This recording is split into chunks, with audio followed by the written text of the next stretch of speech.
Hello बच्चों, ठीक है? आप सब बच्चे ठीक है? घर पे अच्छी तरह से रह रहे हैं? चलिए, मैं भी दुआ करता हूँ कि आप भी अच्छे प्रकार से घर पे रहें। और अब लॉकडाउन थोड़ा सा जो है खुलने के चांसेस हैं, जल्दी ही लॉकडाउन खुल जाएगा, परेशान मत रहिएगा। और जो आपकी हमारी मुलाकात जो ऑफलाइन में होती थी वो ऑनलाइन में भी चल रही है। और इस तरह से हम लोग की जो क्लासेस वो लगातार चलती रहेगी। आप परेशान नहीं मत रहना, बस पढ़ाई करते रहना और पढ़ाई पे ही विशेष ध्यान देना। जितने भी बच्चे हैं सब अपने कहीं ना कहीं तैयारी पे लगे हुए हैं। और अभी पैट का भी एग्जाम होगा तो उसको भी अच्छे तरह से देना मेरे बच्चे। चलिए, मैं आज शुरू करता हूँ। मैं मनोज सर, जीएस फैकल्टी, ठीक है, जीएस पढ़ाता हूँ आपके मेरठ में। और देखिए, हम जो टॉपिक कर रहे हैं कहीं ना कहीं ब्रिटिश रूलिंग इन इंडिया की हम बात कर रहे हैं। उसमें ये तीसरा लेक्चर है। इससे पहला लेक्चर मैंने कहा था, जो इंडेक्स बनाया था मैंने इंडेक्स बना के दिया था। और उसके बाद जो सेकंड टॉपिक है मेरे बच्चे, जो मैं आपको समझा रहा हूँ मेरे बेटे, थोड़ा ध्यान से समझना। और इससे पहला टॉपिक था 1726 का चार्टर एक्ट था। उसके बाद में 1773 का रेगुलेटिंग एक्ट था, पढ़ा चुका मैं। और उसके बाद एक्ट ऑफ सेटलमेंट था 1781 का, वो भी पढ़ा चुका। तो आज का मेरा टॉपिक है 1784 का पीट्स इंडिया एक्ट। बहुत इंपॉर्टेंट है, बहुत ज्यादा आता है। 1784 का पीट्स इंडिया एक्ट। पीट्स 1784 का पीट्स इंडिया, 1784 का ये पीट्स इंडिया एक्ट है। पीट्स इंडिया, थोड़ा सा पैन वैसा हो गया, रफली हो गया, थोड़ा सा सही हो जाएगा। 1784 का Pitt's India act, Pitt's India act. देखिए, 1784 का जो पीट्स इंडिया एक्ट है, तो हम आपसे बात कर रहे हैं। ये बहुत इंपॉर्टेंट एक्ट है जो ब्रिटिश पार्लियामेंट के द्वारा इंडिया के लिए बनाया गया था। और कहीं ना कहीं इस एक्ट में बहुत सारी बातें मैं आपको बताने वाला हूं। बहुत इंपॉर्टेंट एक्ट है ये वाला वास्तव में। और बहुत सारे बच्चे एक्ट को बना पहले पढ़ा होगा और अब भी नोट्स बना रहे होंगे अपने। लेकिन मैं चाहता हूं कि आप मेरे लेक्चर देखने के बाद ही अपने नोट्स बनाएं और अच्छी तरीके से नोट्स बनाना, क्योंकि नोट्स अगर आपके पास होंगे, आपका स्टडी मटेरियल्स आपके पास होगा तो बहुत अच्छी तरह से। चलिए शुरू करते हैं। अब पहला क्वेश्चन आता है 1784, तो क्लियर है, डेट है 1784, ठीक है। पीट्स, अब क्वेश्चन आता है कि पीट्स कौन है। देखिए, ये पीट्स जो थे, कहा जाता है कि जो विलियम पीट है, इनका पूरा नाम है विलियम पीट। इनका पूरा नाम है विलियम पीट। ये कौन है? ये ब्रिटेन के क्या है, इंग्लैंड के कह सकते हैं आप इन्हें, इंग्लैंड के प्रधानमंत्री थे, ठीक है। ये इंग्लैंड के प्रधानमंत्री थे। और जब इससे पहला इस पे कानून बनाने की बात चल रही थी, मतलब रेगुलेटिंग एक्ट और एक्ट ऑफ सेटलमेंट आने के बाद, 1781 के एक्ट ऑफ सेटलमेंट आने के बाद कहीं ना कहीं ये बात चल रही थी कि अब हमें कंपनी के नियंत्रण को पूरी तरह से हटा देना चाहिए। और पूरी कंपनी का जो शासन है, प्रशासन है, और जो उसकी राजस्व जो सिस्टम चलाती है इंडिया में, वो सब पे कहीं ना कहीं ब्रिटिश संसद का अधिकार हो जाना चाहिए, ब्रिटिश सरकार का अधिकार हो जाना चाहिए। और इसी बात पे कहीं ना कहीं ब्रिटिश पार्लियामेंट में बहुत बड़ा विवाद होता है।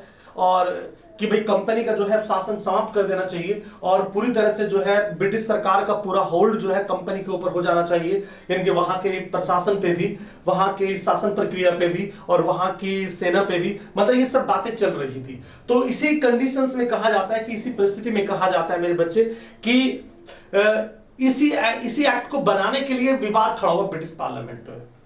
और वहां की जो वर्तमान सरकार थी, कहा जाता है उसकी जो सरकार, वर्तमान सरकार चल रही थी, वो नॉर्थ एंड ब्रूक की सरकार थी। North and Fox, North and Fox की जो सरकार चल रही थी उस समय ब्रिटिश पार्लियामेंट में, ये अलायंस सरकार थी, गठबंधन सरकार थी। और इस बात पे विवाद हुआ ब्रिटिश पार्लियामेंट में कि ये विवाद हुआ कि कंपनी का जो शासन है, प्रशासन है, वो ब्रिटिश के जो इंग्लैंड की सरकार है उसके अधीन आना चाहिए कि नहीं आना चाहिए। इसी बिंदु पर, इसी बात पर कहीं ना कहीं नॉर्थ एंड फोक्स की सरकार इंग्लैंड में गिर जाती है। और फिर जो नई सरकार बनती है उनका नाम है, इनके सर विलियम पिट है जो नई सरकार बनाते हैं। और फिर वे भारत के लिए ब्रिटिश संसद में कानून लेकर आते हैं, दैट इज कॉल्ड द इनके पीट्स इंडिया एक्ट 1784 या 1784 पीट्स इंडिया एक्ट लेकर आते हैं। तो आपको समझ में आ गया किस तरीके से इसका नाम रखा गया है। इसका नाम पीट्स इंडिया एक्ट क्यों रखा गया है? कहा जाता है कि विलियम पिट की सरकार ने ये कानून बनाया था, इसलिए इसका नाम पीट्स इंडिया एक्ट कहा जाता है, 1784 इसका नाम दिया जाता है। और क्यों पिट्स में, जब पिट्स नए प्रधानमंत्री क्यों बनाए जाते हैं? क्योंकि कंपनी के शासन प्रशासन पे ब्रिटिश पार्लियामेंट के अधीन होना चाहिए या नहीं होना चाहिए, इसी बिंदु पर कहीं न कहीं इंग्लैंड के अंदर बहुत बड़ा कहते हैं कि विचारधारा जो चल रही थी उस पर विवाद खड़ा हुआ, और उस विवाद में वहां की जो नॉर्थर्न फोक सरकार थी वो गिर जाती है और एक नई सरकार विलियम पिट आती है, और फिर विलियम पिट एक नया कानून बनाती है भारत के अंदर, भारत की जो शासन व्यवस्था उसके लिए कानून बनाती है, that is called the Pitt's India act 1784। बहुत इंपॉर्टेंट है, बहुत ज्यादा पूछा जाता है एग्जाम में भी मेरे बच्चे, आपको विशेष ध्यान रखे चलना है, अच्छी तरह चलना, और मेरी वीडियो को हमेशा शेयर करते रहना है, कमेंट्स भी देते रहना है, लाइक भी देते रहना है। बहुत सारे ऐसे बच्चे हैं जो बहुत ज्यादा वीडियो को पसंद भी कर रहे हैं और कह रहे हैं कि सर बहुत अच्छा है, बहुत अच्छा चल रहा है हमारा। देखिए कहीं ना कहीं आप मेरे साथ स्टडी के साथ, मतलब अपने एजुकेशन के साथ जुड़े हुए हैं, मनोज सर के साथ जुड़े हुए हैं, और यही माध्यम आपका हमारा जुड़े, जब लॉकडाउन लगा हुआ है तो केवल आप और हम इन्हीं वीडियोस के माध्यम से एक दूसरे के साथ जुड़े हुए हैं। बस मेरी वीडियोस को शेयर करते रहिए और सब तक पहुंचाइएगा, जो पढ़ने वाले विद्यार्थी हैं उन तक ये बात पहुंचाइए कि मनोज सर की वीडियोस देखिए, उसके बाद पता चलेगा कि आपकी जो शिक्षा थी वो कहां से कहां तक पहुंच जाती है। चलिए, कहते हैं कि अर्थ जो फर्श होता है, फर्श से अर्थ पे चले जाएंगे आप डेफिनेटली, यानी आपकी शिक्षा में जो कहते हैं कि बदलाव होगा वो मनोज सर के मेरे लेक्चर की ही बात होगा, आप ये समझ लीजिए बस।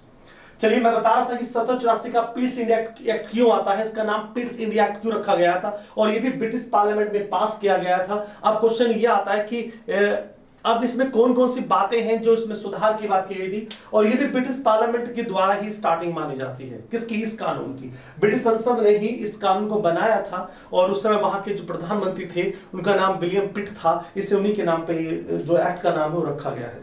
चलिए, क्वेश्चन ये आता है कि इसमें कौन कौन सी चीजें हैं, कौन कौन से बदलाव हैं जो हमें देखने को मिलेंगे। 1784 का पिट्स इंडिया एक्ट में क्या क्या बदलाव है, ठीक है भाई? तो आराम से पढ़िएगा, बड़े तरीके से पढ़िएगा, एक तरीका होता है पढ़ाई का, ठीक है ना, जल्दी बिल्कुल नहीं है। चलिए, पहला काम जो पिट्स इंडिया एक्ट में आया था वो क्या था, मैं बता देता हूं क्या किया था उन्होंने। देखिए, दो मोस्टली ज्यादा बड़ा एक्ट नहीं है, बहुत छोटा एक्ट है, बहुत छोटा लेक्चर होगा, ज्यादा बड़ा लेक्चर नहीं होगा। तो पहले मैं थोड़ा सा पानी पी लेता हूं, क्योंकि पानी पी के मैं थोड़ा सा एनर्जेटिक महसूस करूंगा। बहुत बढ़िया। देखिए, कहीं ना कहीं यहां पे दो तीन चीजें मैं बदलाना चाहूंगा, बहुत इंपॉर्टेंट है आपके लिए, बहुत पूछा जाता है। पहली बात है कि जो बंगाल का गवर्नर जनरल था, जो बंगाल का गवर्नर जनरल था,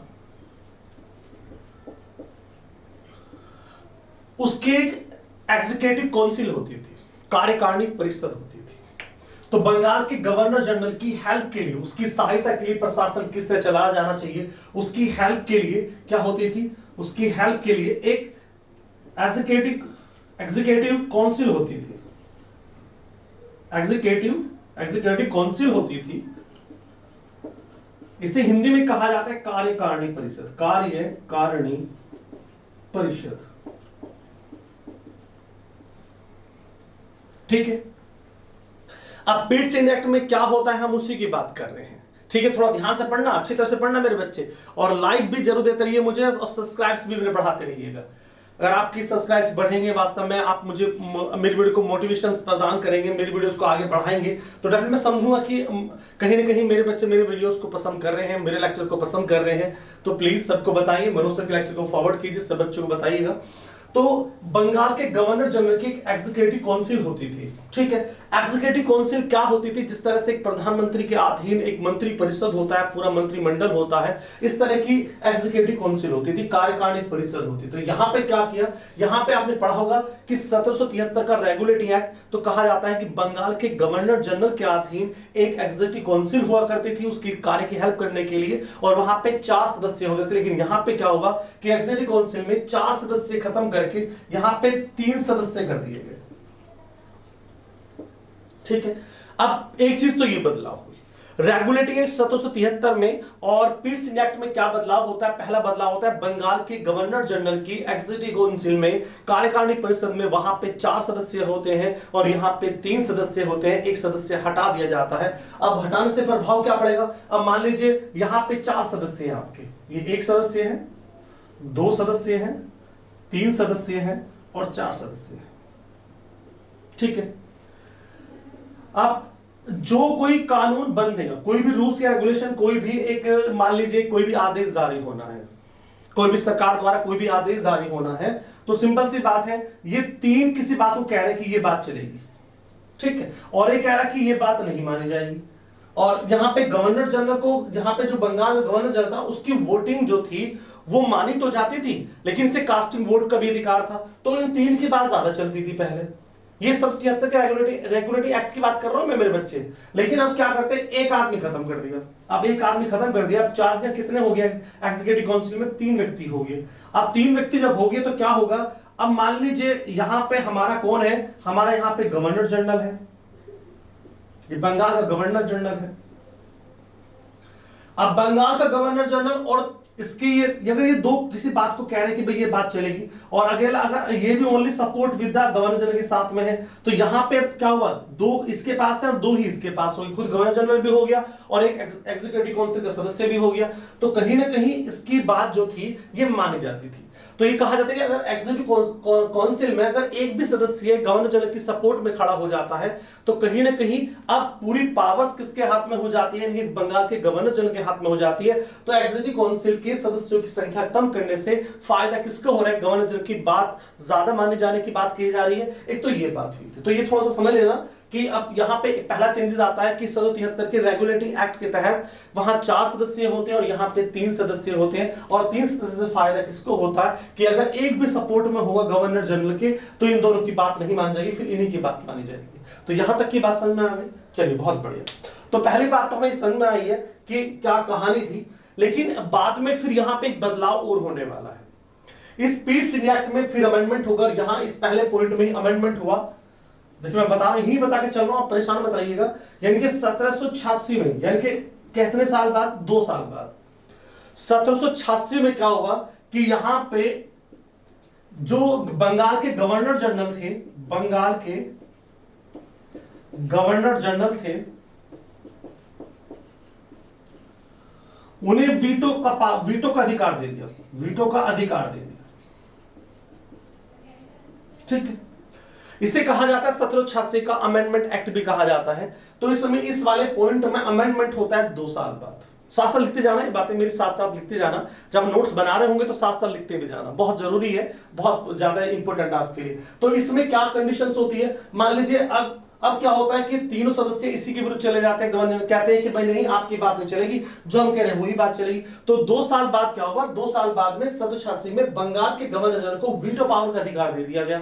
वीटो पावर का मतलब ये होता है कि अब आपकी इन तीनों की बात को भी रिजेक्ट करने का अधिकार दे दिया बंगाल के गवर्नर जनरल को। तो इसे 1786 का अमेंडमेंट एक्ट भी कहा जाता है। तो डरने की जरूरत नहीं है, आप ये नोट करके नीचे ले लेना है वाली बात कि 1786 में बंगाल के गवर्नर जनरल को अपनी एग्जीक्यूटिव काउंसिल के विरुद्ध वीटो पावर करने का भी अधिकार दे दिया गया था। तो ये बात भी, और इसे 1786 का अमेंडमेंट एक्ट भी कहा जाता है, ठीक है। यहां तक की बात आप नोट कर लेना, बहुत इंपॉर्टेंट है, बहुत पूछी जाती है। आप पिट्स इंडिया एक्ट बहुत इंपॉर्टेंट है। तो यहां तक की बात समझ में आ गई।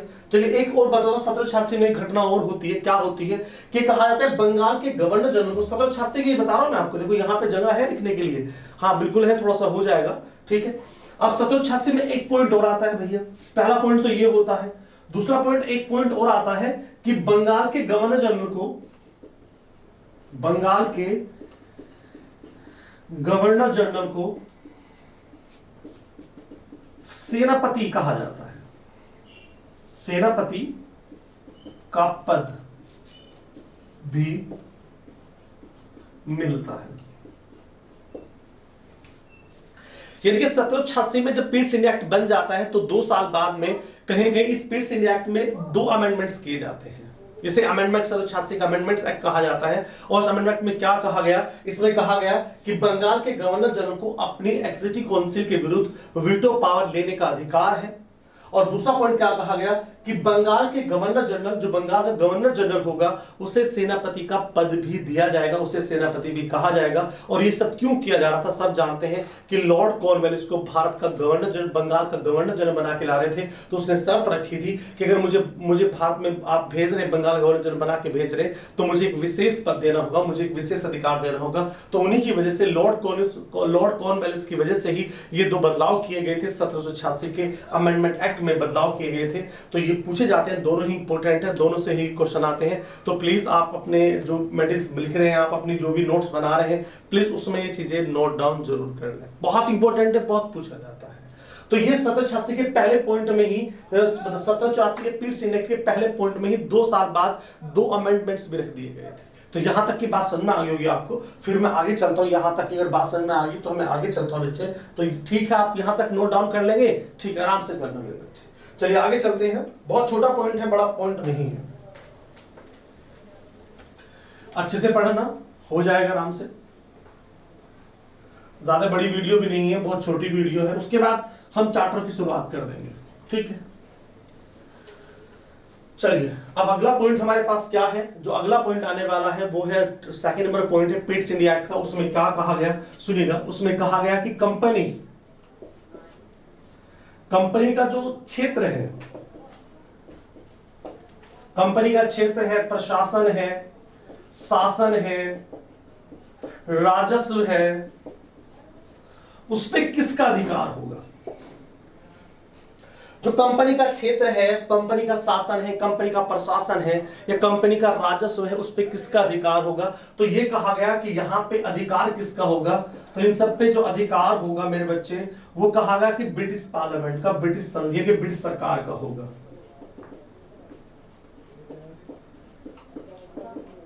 ब्रिटिश सरकार के अधीन होंगे।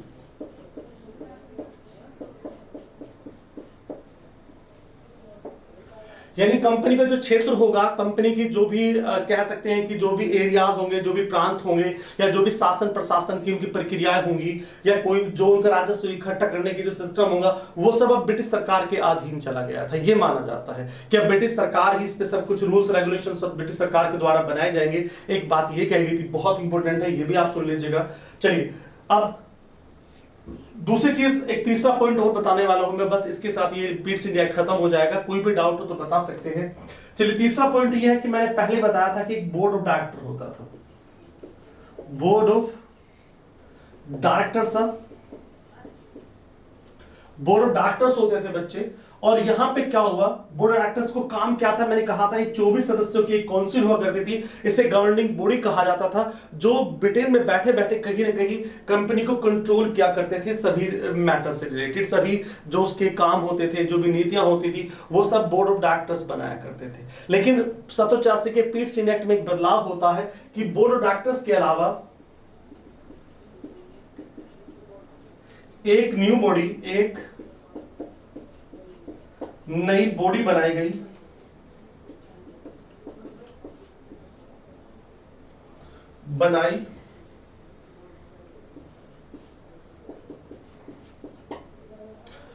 तो एक नई बॉडी बनाई गई थी।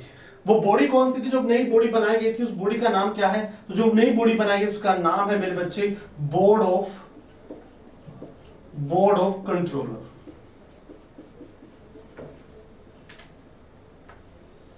क्या है बच्चे, बोर्ड ऑफ कंट्रोलर से बहुत इंपॉर्टेंट है, बहुत पूछा जाता है इसके बारे में भी।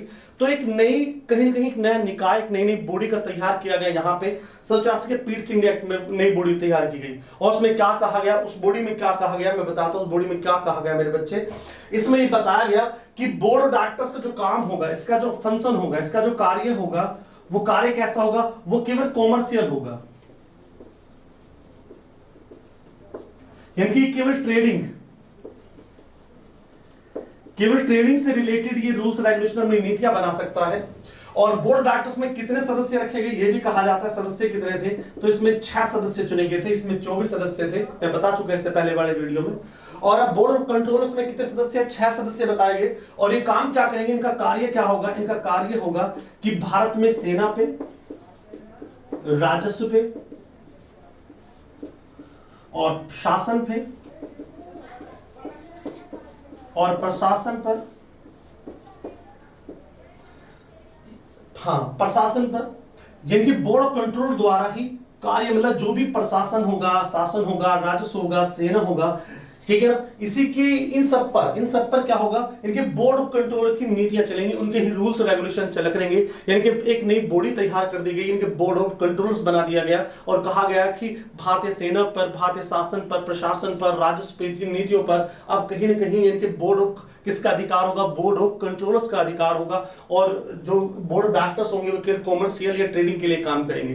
तो यहां तक की बात समझ में आ गई, यानी ये बोर्ड ऑफ कंट्रोलर्स के रूप में काम करेंगे। और बोर्ड ऑफ कंट्रोलर्स किसके लिए काम करेगा? सेना के लिए। जो भी नीतियां बनानी है, राजस्व बनाना है, राजस्व के लिए कोई भी नीतियां बनानी है, रूल्स बनाने हैं, वो सब बोर्ड ऑफ कंट्रोलर्स के द्वारा बनाए जाएंगे। तो यहां तक का पॉइंट आपको पूरा हो गया। मैं एक बार रिवाइज कर देता हूं कि पीट्स इंडिया एक्ट में क्या है, 3 चीजें हैं। पहली चीज क्या है कि बंगाल का जो गवर्नर जनरल की जो एग्जीक्यूटिव काउंसिल है उसमें 3 सदस्य होंगे। और 1786 में कहीं ना कहीं बदलाव किया, अमेंडमेंट किया गया। यहाँ पे क्या कहा गया? यहाँ पे कहा गया, ये बताया गया कि 1786 की जो बंगाल का गवर्नर जनरल होगा उसे सेनापति कहा जाएगा। और एग्जीक्यूटिव काउंसिल की जो नीतियां होंगी, जो भी रूल्स रेगुलेशन होंगे, उन पर वीटो पावर देने का अधिकार जो है वो बंगाल के गवर्नर जनरल को दे दिया गया था। दूसरी क्या हुआ? कंपनी के क्षेत्र पर शासन प्रशासन में राजस्व पे सब ब्रिटिश सरकार का अधीन होगा। उसके बाद तीसरा पॉइंट की बोर्ड डायरेक्टर्स के अलावा बोर्ड ऑफ कंट्रोलर्स बनाया गया। इसका संबंध केवल ट्रेडिंग कॉमर्स से रखा गया। उसका संबंध सेना, राजस्व, प्रशासन, प्रशासन पे नीतियां, रूल्स रेगुलेशन बनाना। और ये दोनों बॉडी कहीं ना कहीं कहां रहती थी? इंग्लैंड में इनको रखा गया था और वहीं से भारत के लिए रूल्स एंड रेगुलेशन बनाया करती थी। तो यहां तक का हमारा पॉइंट क्लियर हो गया।